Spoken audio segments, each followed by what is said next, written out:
ये चुनाव तो बड़ी पारदर्शिता से होता है। इसमें किसी का पद पे रहना, किसी का नहीं रहना कोई बहुत ज्यादा फर्क नहीं पड़ता, क्योंकि सब भारतीय जनता पार्टी के कार्यकर्ता हैं और सब लोग काम मिलजुल के करते हैं।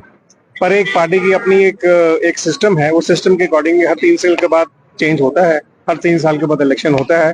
और हमें खुशी है कहते हुए कि भारतीय जनता पार्टी एक वाहिद पार्टी है पूरी दुनिया में जिसमें पूरी पारदर्शिता से इलेक्शन होते हैं और प्रॉपर इसका किया जाता है बूथ लेवल से लेकर नेशनल प्रेसिडेंट के लेवल तक। तो आने वाले दिनों में भारतीय जनता पार्टी कह रही है कि जो पंचायत के चुनाव हुए, यहाँ के स्थानीय निकाय के चुनाव होंगे, उसमें पार्टी दमखम के साथ जीत का परचम लहराएगी। और विपक्ष में आप हैं, सरकार नेशनल कॉन्फ्रेंस की। क्या आपको लगता है कि 2018 में जो चुनाव हुए थे उसमें आप लोकल बॉडी के चुनाव हो, पंचायत के चुनाव हो, आपका परचम हर जगह लहराया था, क्या वह इतिहास बरकरार रहेगा कि इस बार सत्ता पक्ष के साथ आपकी कड़ी टक्कर होगी?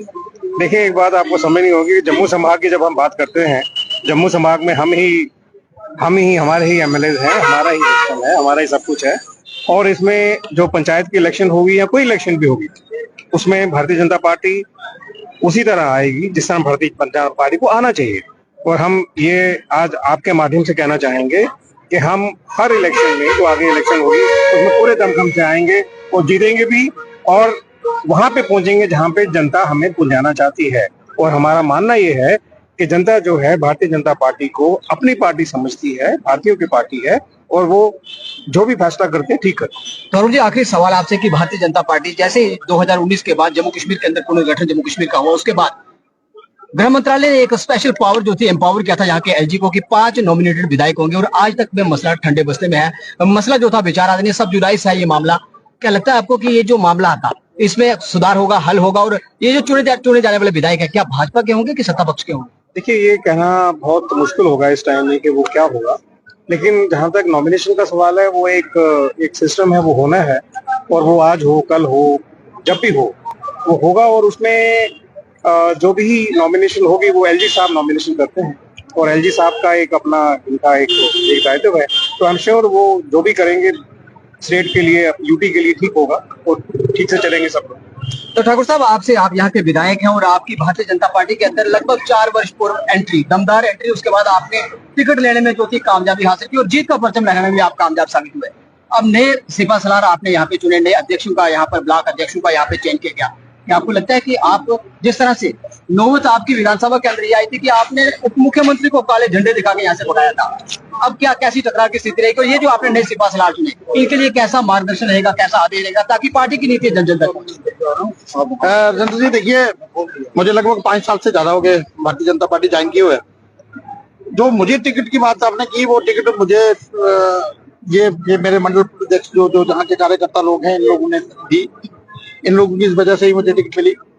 लेकिन जो आपने कहा कि नहीं कि जो टकराव यहाँ पे इनके साथ, एनसी वालों के साथ, तो जहां जहां वो गलत करेंगे वहां टकराव हमेशा ही रहेगा, क्योंकि जहां पे गलती होगी हमने वहां पे उनको रोकना। और मैं यहाँ पे जब से जो सरकार बनी है, मैं लगातार देख रहा हूँ कि हर जगह पे वो गलत कर रहे हैं, मनमानी कर रहे हैं, जोर जबरदस्ती करने की कोशिश कर रहे हैं, और बिना मतलब के ऐसे डिस्प्यूट क्रिएट करने की कोशिश कर रहे हैं।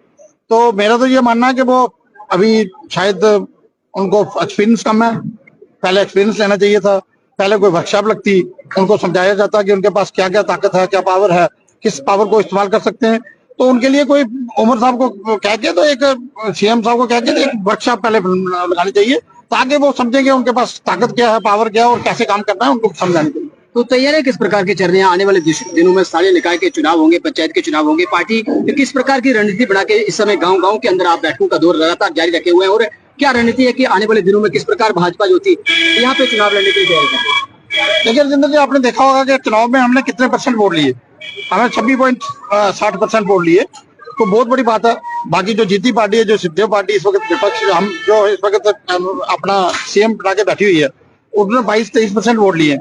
तो आपको रिजल्ट आने वाले समय में मुझे लगता है कि बहुत अच्छा रिजल्ट मिलने वाले हैं। हम खासकर सूरीपुंज की मैं बात करूं तो हमें 2.5 लाख से ज्यादा वोट लिए हैं वहां से, तो काफी सरपंच और मुझे लगता है कि बीडीसी डीडीसी हम लोग बनाएंगे और बड़े जोर शोर से। ऐसा ना हो ठाकुर साहब कि आप 2.5 लाख के उस चक्कर में खुशी मनाते रहे और वहां की सारी सीटें, जैसे 8 विधानसभा में से 7 कांग्रेस और यहाँ की नेशनल कॉन्फ्रेंस लेके चलेगी। ऐसा ना हो कि आप उसी जीत के चक्कर में खुशी में रहेंगे, वोट प्रतिशत आपका बढ़ रहा है और जीत किसी और की, वहां पे जीत के परचम कोई और लहरा रहा है। देखिए जिंदर जी, एक बात बड़ी क्लियर है कि वो सारे की सारी पार्टियां इकट्ठे होकर इलेक्शन लड़े हैं, और असेंबली के इलेक्शन जब ये लड़े हैं तो सारी पार्टियां ज्वाइंट होकर लड़ी हैं।